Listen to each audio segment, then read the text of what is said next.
Trustees at a museum in Hackney overruled staff recommendations to take down the statue of a slave trader.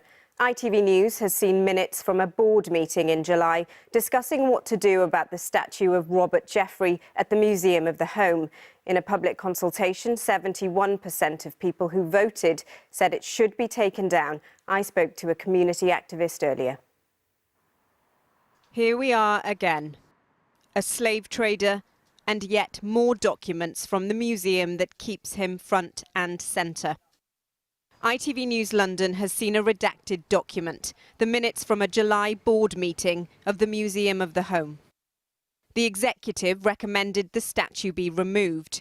There was a formal vote, and the majority of the trustees did not support the recommendation.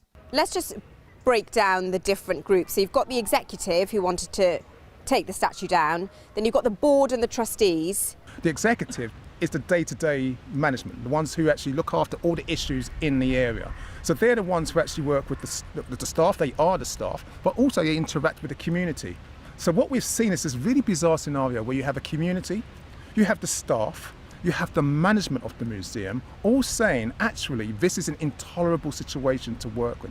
What we should do is remove the statue and actually run programs of education to share the history and place it in its right context. And then you have a board or trustees, and these are people who actually don't all even live in the borough, who these decisions have no bearing on what actually harms are being, caused, and they're electing to keep the statue in place.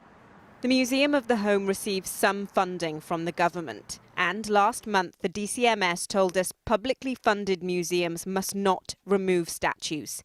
But in an earlier email exchange with the museum, the government said decision-making powers ultimately remained with the board.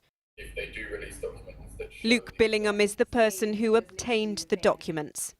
Well, I think it's highly significant that the DCMS Minister, Oliver Dowden, sent a letter to the board advising them that they should keep the statue up. Multiple members of the Board of Trustees are appointed by the DCMS.